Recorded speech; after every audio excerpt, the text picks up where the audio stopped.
Assalamualaikum warahmatullahi wabarakatuh.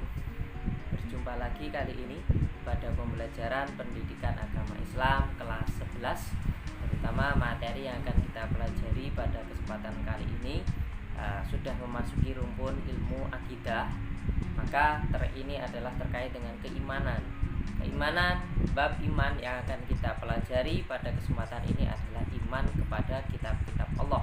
Jadi bagaimana kita mengimani kitab-kitab Allah terdahulu yang sudah diturunkan sebelum Al-Quran. Nah, sebelum memulai pembelajaran, jangan lupa kita kemudian membacakan puja dan puji syukur kehadirat Allah Subhanahu wa taala, karena berkat curahan dan juga limpahan nikmat sehatnya, rahmat kasih sayangnya, kita masih diberi kesehatan oleh Allah meskipun di tengah-tengah pandemi Covid, di tengah-tengah maraknya tersebar berbagai virus penyakit. Karena kita masih diberi kesehatan, maka kita patut untuk memuji syukur, mengucap hamdalah sebagai bentuk rasa syukur kita kepada Allah yang telah menyelamatkan kita. Shalawat serta salam mudah-mudahan selalu tertujukan kepada junjungan kita Nabi besar Muhammad SAW, karena Nabi Muhammad lah yang akan kita harapkan syafaatnya di hari akhir nanti. Sebelum mulai pembelajaran, marilah kita awali dengan berdoa. Kita membaca Al-Fatihah bersama-sama dulu. Ala hadidiniyah wa ala kulli niyatin sholihah. Al-Fatihah. A'udzubillahi minasyaitonir rajim. Bismillahirrahmanirrahim. Alhamdulillahi rabbil alamin arrahmanir rahim maliki yaumiddin. Iyyaka na'budu wa iyyaka nasta'in. Ihdinas siratal mustaqim siratal ladzina an'amta 'alaihim ghairil maghdubi 'alaihim waladdallin. Kita baca doa sebelum belajar. Bismillahirrahmanirrahim. Rabbi shrah li sadri wa yassir li amri wahlul 'uqdatam min lisani yafqahu qawli. Raditu billahi rabbah wa bil islami dinan wa bi Muhammadin nabiyyan wa rasulah. Rabbi zidni ilma warzuqni fahma amin ya rabbal alamin. Alhamdulillah kita sudah berdoa, maka kita bisa untuk memulai pembelajaran terkait dengan materi iman kepada kitab-kitab Allah. Nah, jadi sebelum kita memasuki materi, kita harus mengetahui terlebih dahulu garis besar yang akan kita pelajari ke depan. Jadi iman kepada kitab ini, kita percaya akan kitab-kitab sebelum Al-Quran yang diturunkan oleh Allah. Kemudian kita percaya bahwa kitab-kitab tersebut sudah disempurnakan oleh Al-Quran, sehingga nanti pengimplementasiannya dalam kehidupan sehari-hari yang kita amalkan adalah ajaran-ajaran yang sudah disempurnakan dalam Al-Quran. Nah, untuk lebih lengkapnya, marilah kita simak materi pembelajaran berikut ini. Baik, kita sekarang sudah memasuki ke poin materi. Maka pada materi kita kali ini terkait dengan akidah. Akidah ini yang akan kita bahas adalah beriman, yang mana kita akan membahas iman kepada kitab-kitab Allah. Iman ini adalah percaya, maka ketika kita iman kepada kitab-kitab Allah, maka kita percaya akan adanya kitab-kitab Allah. Dan ini merupakan rukun iman yang ketiga. Oke. Sebelum melanjut ke memasuki materi, maka kita akan mengetahui terlebih dahulu terkait dengan peta konsep dari iman kepada kitab ini. Yang pertama, jelas kita harus memahami makna beriman kepada kitab-kitab Allah itu seperti apa. Ketika kita memahami maknanya, maka di situ kita harus mengetahui landasan dan cara beriman kepada kitab Allah. Yang mana landasan ini pasti kita ambilkan dari kitabnya Allah, yaitu Al-Quran, dan juga sunnahnya Rasulullah berupa hadis. Kemudian setelah kita mengetahui landasan yang terdapat dalam Al-Quran dan hadis, maka diharapkan kita akan mampu berperilaku yang sesuai dengan perintah Allah dalam kitabnya. Setelah itu maka kita akan mampu hidup sesuai dengan perintah Allah dalam Al-Quran. Maka apabila itu setelah tercapai semua, kita akan mendapatkan suatu hikmah. Ketika kita sudah mempelajari, mengerjakan suatu hal, pasti ada suatu hikmah yang terkandung. Hikmah beriman kepada kitab-kitab Allah. Dan setelah itu kita akan mengetahui keterkaitan antara iman kepada kitab Allah dengan perilaku sehari-hari. Oke, pertama kita memahami makna terkait dengan pengertian iman kepada kitab. Iman dalam bahasa Arab itu artinya adalah percaya. Nah, percaya kepada siapa? Yaitu kepada kitab. kitab ini adalah firman-firman Allah yang dibukukan menjadi sebuah mushaf. Maka kita percaya akan firman-firmannya Allah. Kemudian iman kepada kitab ini berarti kita mempercayai kitab-kitab Allah dan membuktikan tersebut dengan amal perbuatan sehari-hari. Manusia wajib mengimani kitab-kitab samawi, kitab-kitab yang bersumber dari Allah. Jadi kitab yang bersumber dari Allah tidak hanya Al-Quran, namun ada beberapa kitab nanti yang akan kita bahas yang mana kita wajib mengimani kitab-kitab tersebut. Berbuat baik kepada sesama itu juga merupakan bentuk keimanan kepada Allah. Nah, kitab tadi adalah kumpulan firman Allah. Nah, selain kitab di sini juga ada suhuf. Suhuf itu adalah berupa firman-Nya Allah, namun tidak dibukukan, berbentuk lembaran saja. Hanya beberapa nabi yang menerima suhuf ini, tidak semua. Dan yang telah dibukukan itu berupa kitab. Kemudian beriman kepada kitab Allah itu meyakini dengan sepenuh hati bahwa Allah telah menurunkan kitab sucinya kepada para utusan Allah untuk disampaikan kepada manusia sebagai pedoman hidupnya. Nah, maka landasan kita beriman kepada Allah itu berdasarkan dalil-dalil iman kepada kitab yang disebutkan dalam beberapa surat, yang mana surat-surat ini seharusnya sudah kalian tulis pada pertemuan sebelumnya supaya untuk mengetahui landasan kita beriman kepada Allah. Maka ketika kalian sudah menyelesaikan tugas ini, pasti kalian minimal sudah membaca beberapa ayat dan juga artinya terkait dengan dalil beriman kepada kitab Allah. Karena membaca Al-Quran adalah ibadah dan merupakan pintu gerbang memahami isi kandungan Al-Quran. Maka kemudian diawali dari beberapa ayat dalam Al-Quran yang menerangkan tentang kitab-kitab Allah. Beriman kepada kitab Al-Quran di sini diterangkan dalam Quran surat Al-Maidah 48. Kemudian beriman kepada suhuf, ada juga dalilnya Al-A'la ayat 18 sampai 19. Kitab Taurat dijelaskan dalam Quran surat Al-Isra ayat 2, kitab Zabur dalam An-Nisa ayat 163 dan kitab Injil dalam Al-Hadid ayat 27. Mari kita pelajari satu persatu beberapa dalil dari beriman kepada kitab-kitab Allah. Kita bisa menyimak di buku paket PAI kelas 11 SMA, yang mana di sini kita membahas terkait dengan ayat yang berkaitan dengan Al-Quran. Dijelaskan di sini bahwa Bismillahirrahmanirrahim. Wa anzalna ilaikal kitaba bil haqqi musaddiqan lima baina yadayhi minal kitabi wa muhaiminan 'alaihi fahkum bainahum bima anzalallahu wa la tattabi' ahwa'ahum amma ja'aka minal haqq. Wa anzalna ilaikal kitab, dan kami telah menurunkan kitab yaitu kitab Al-Quran kepada Nabi Muhammad bil haqqi musaddiqan lima baina yadayhi, dengan membawa kebenaran yang itu membenarkan minal kitabi wa muhaiminan 'alaihi, membenarkan kitab-kitab yang diturunkan sebelumnya dan juga menjaganya. Maka kitab-kitab sebelumnya, kitab Taurat, Zabur dan juga Injil itu sudah disempurnakan dalam Al-Quran. Fahkum bainahum bima anzalallah, maka putuskan perkara mereka menurut apa yang diturunkan Allah, itu yang diturunkan dalam Al-Quran. Wala tatabi ahwa'ahum amma ja'aka minal haq, dan janganlah engkau mengikuti keinginan mereka dengan meninggalkan kebenaran yang telah datang kepadamu. Nah, jadi jangan mengikuti keinginan orang-orang kafir dan juga meninggalkan kebenaran yang telah datang berupa Al-Quran ini, namun kita harus mengikuti apa yang ada dalam Al-Quran di dalam memutuskan suatu perkara.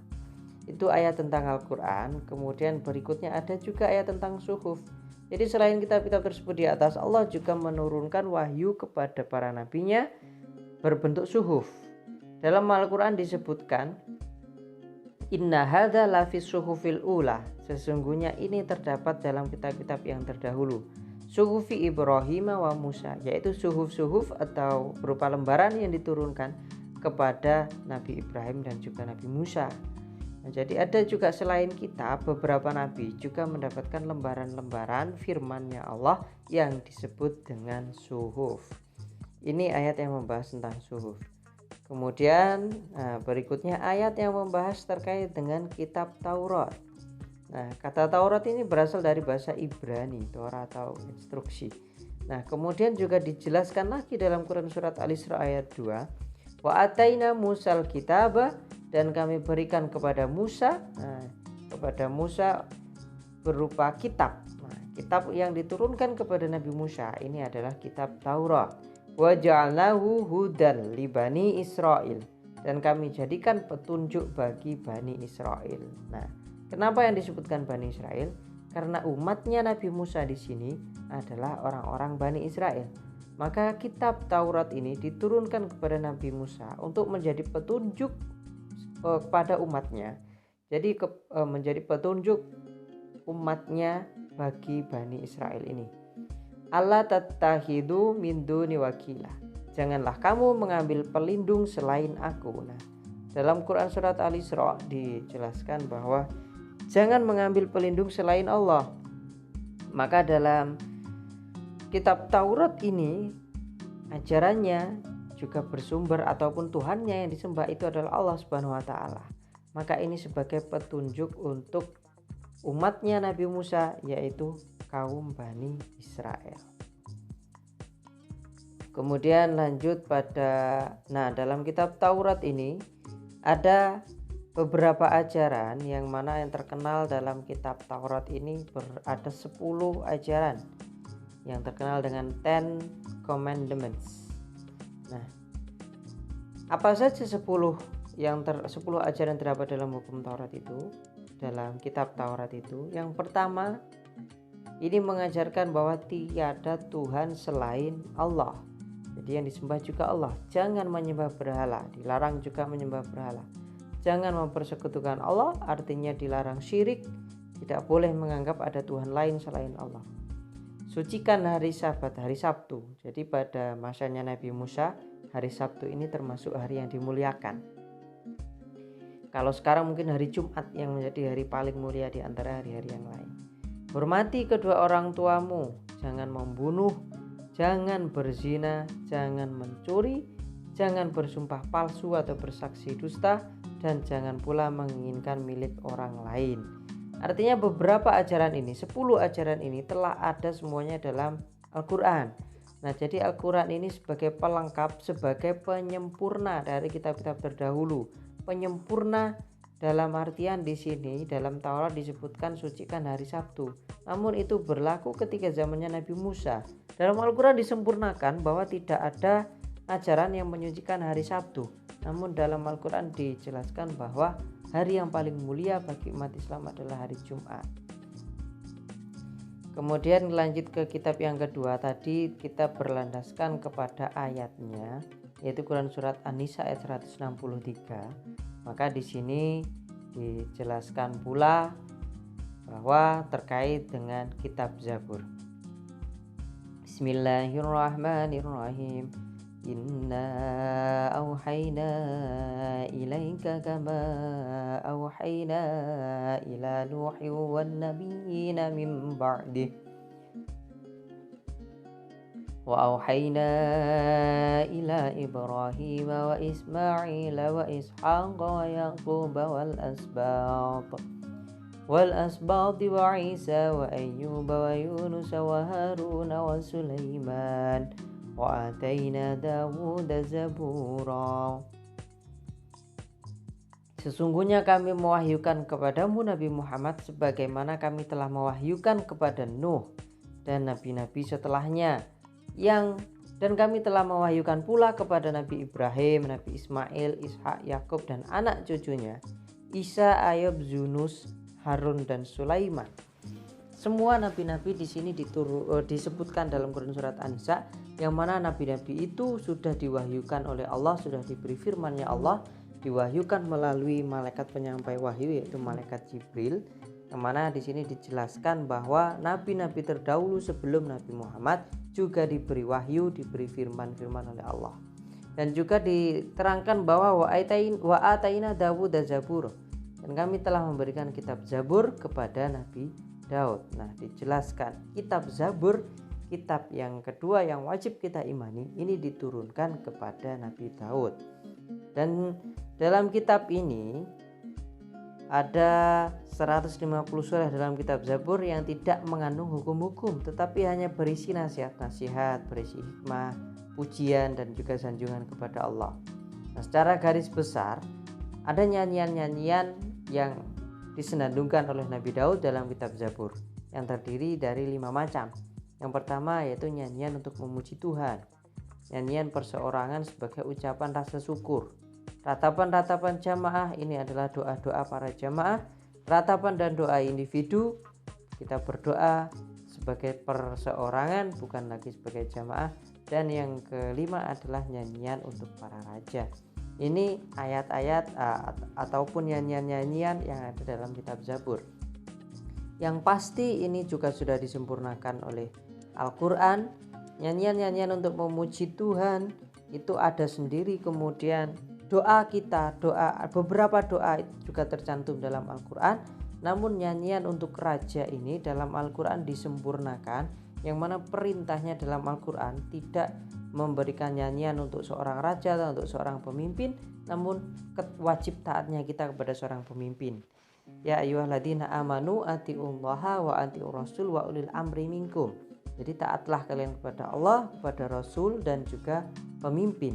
Maka bukan lagi nyanyian yang disenandungkan untuk para pemimpin, namun sikap taat kita kepada pemimpin. Itu salah satu ajaran dalam kitab Zabur yang disempurnakan dalam Al-Quran. Kemudian kitab yang berikutnya ini adalah kitab Injil, ya. Kitab Injil yang ini diturunkan kepada Nabi Isa, nah, agar manusia ini mengesahkan dan tidak menyekutukan Allah dengan suatu apapun.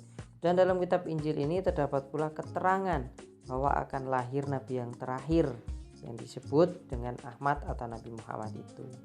Nah, kitab Injil ini dijelaskan dalam Quran surat Al-Hadid ayat 27. Tsumma qaffayna ala atharihim birusulina. Kemudian kami susulkan rasul-rasul kami mengikuti jejak-jejak mereka.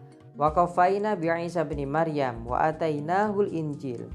Dan kami susulkan pula Isa, yaitu Nabi Isa, putra dari Maryam, dan kami berikan Injil. Nah, di sini dijelaskan bahwa kitab Injil itu diturunkan kepada Nabi Isa. Wa ja'alna fi qulubil ladzina tabauhu ra'fatan wa rahmah. Dan kami jadikan rasa santun dan kasih sayang dalam hati orang-orang yang mengikutinya. Jadi dalam kitab Injil ini ada beberapa ajaran supaya orang-orang memiliki rasa santun dan kasih sayang dalam hati-hati yang mengikuti kitab Injil ini. Namun seiring dengan berkembangnya zaman, karena Nabi Isa ini memiliki mukjizat yang sangat luar biasa sekali, yaitu mampu menghidupkan orang mati, maka orang-orang yang hidup pada zamannya Nabi Isa pun ada yang memiliki ataupun beranggapan terlalu berlebihan sehingga menganggap Nabi Isa sebagai Tuhan. Nah, ketika dia menganggap Nabi Isa sebagai Tuhan, maka kitab ini memang diturunkan untuk orang-orang Nasrani, ya.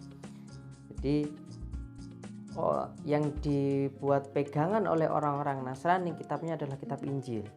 Namun sangat disayangkan sekali, kitab Injil dan kitab Taurat ini sudah mengalami perubahan dan pergantian yang dilakukan oleh tangan manusia. Nah, yang mana kita ketahui dalam kitab Injil ada perjanjian lama, perjanjian baru, dan lain sebagainya. Maka ini dalam pandangan umat Islam itu sudah tidak sesuai dengan kitab Injil yang diturunkan oleh Allah, karena bercampur dengan tangan manusia. Maka kita sebagai umat Islam wajib mengimani, wajib percaya akan adanya kitab Injil, namun tidak wajib untuk mengamalkan. Jangankan kitab Injil, kitab Taurat dan juga kitab Zabur kita juga tidak wajib untuk mengamalkan. Yang wajib kita hanya mengamalkan kitab Al-Quran.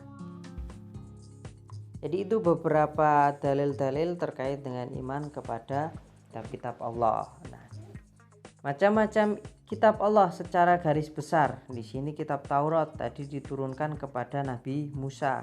Kemudian kitab tersebut menggunakan bahasa Ibrani dan umat yang menerima adalah umat Yahudi, Bani Israel, itu adalah umat Yahudi. Maka kemudian kitab tersebut berisi 10 perintah Tuhan yang tadi sudah kita bahas bersama.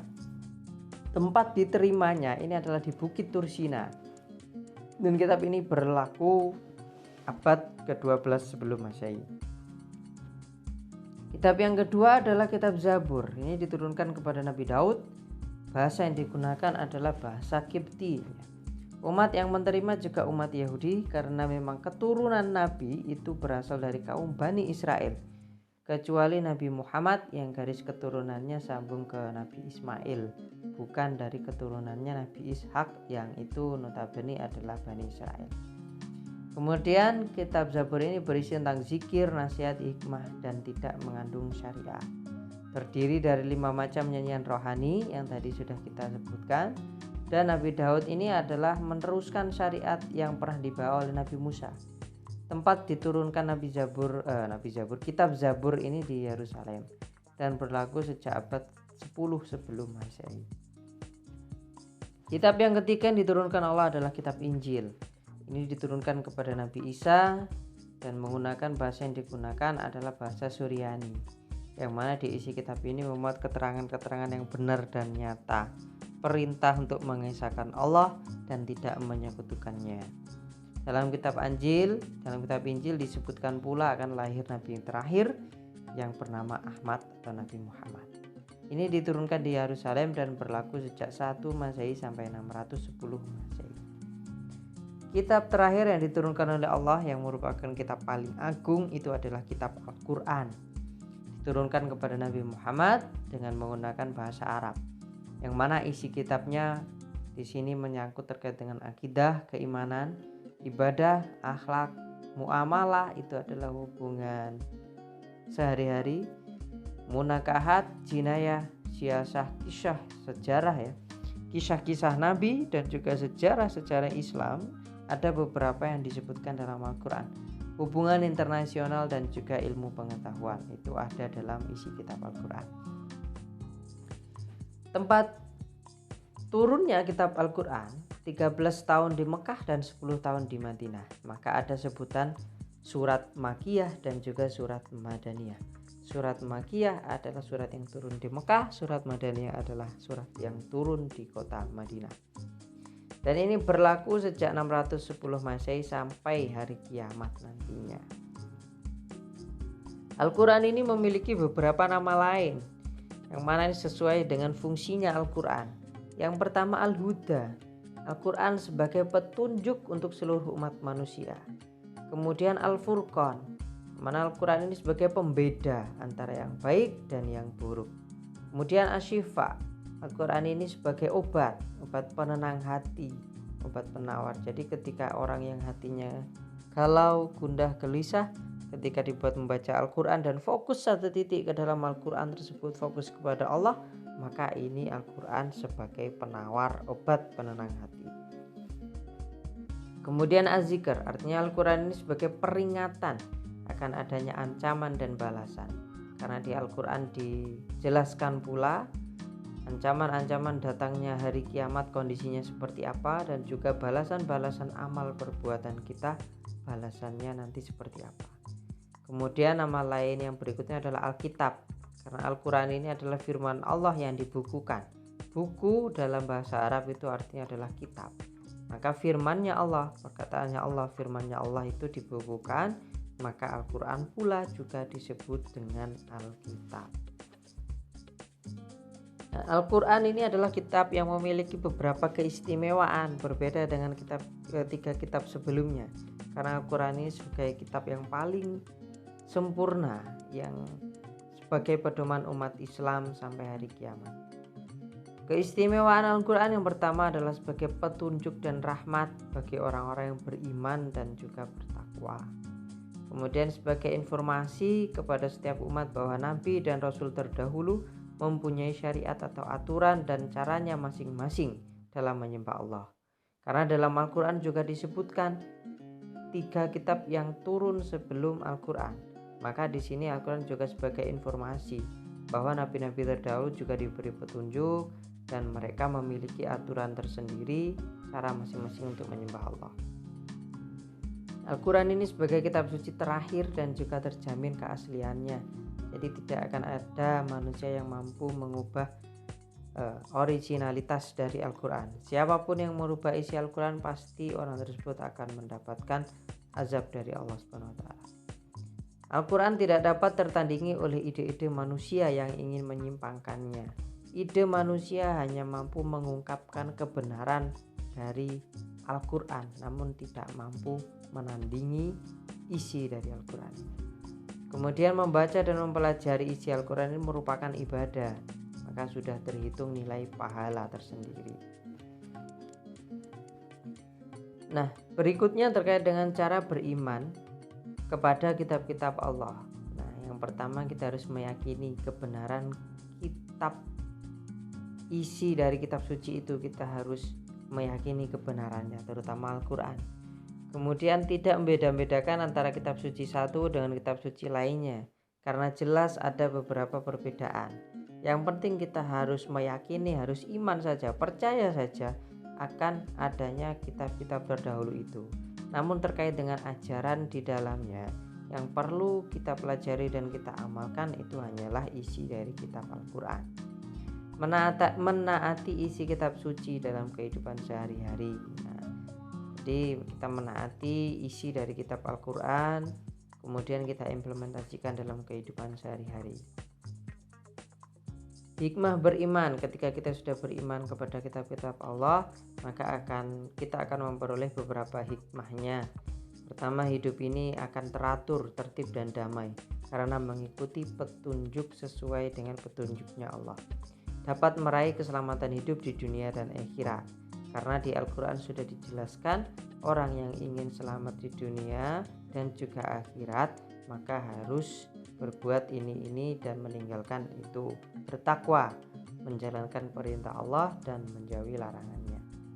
Dapat menambah semangat beriman kepada kitab-kitab Allah, dapat menimbulkan semangat menghargai terhadap pengikut kitab suci yang lain, karena dalam kitab Al-Quran pun juga diajarkan sikap toleransi.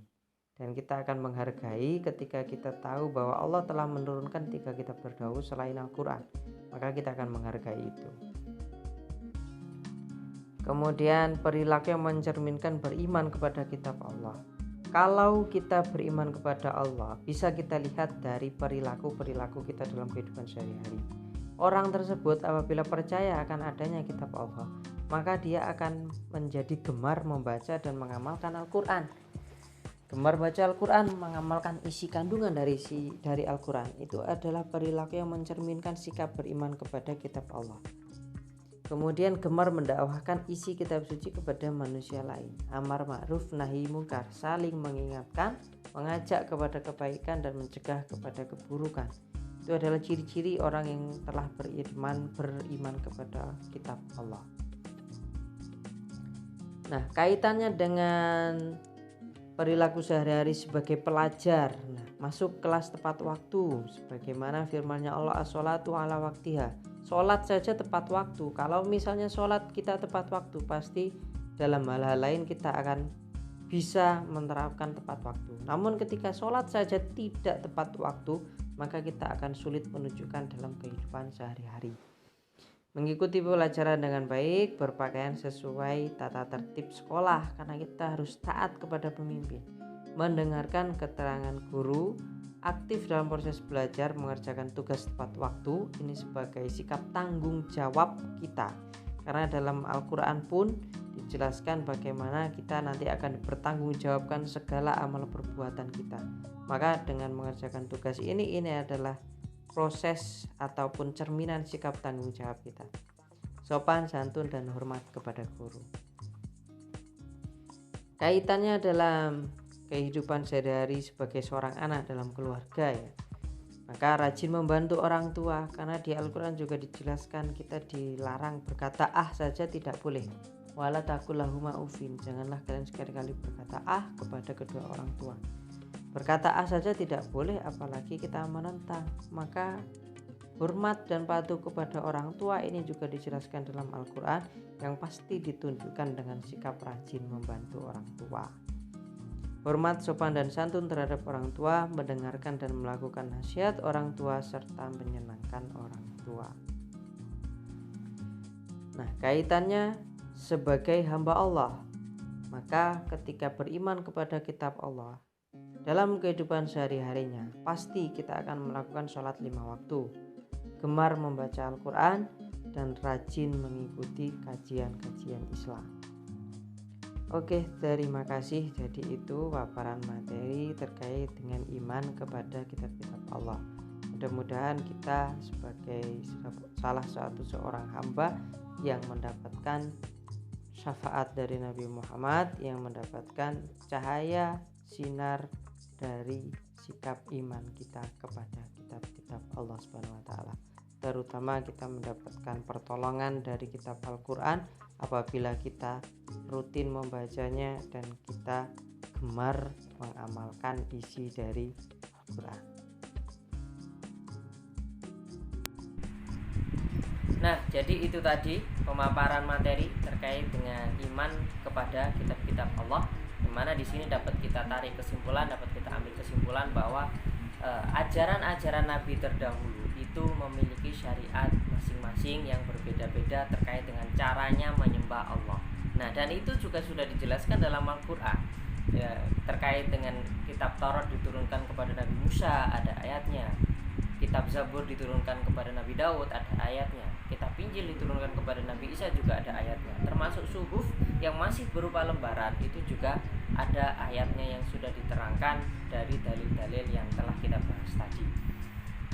Maka dari situ di kitab Taurat tadi dijelaskan ada 10 ajaran, kemudian di kitab Zabur hanya ada 5 macam nyanyian, dan di situ tidak mengandung hukum-hukum, hanya mengandung nasihat-nasihat dan juga memotivasi dalam kehidupan sehari-hari, karena Nabi Daud ini masih meneruskan ajaran dari Nabi Musa.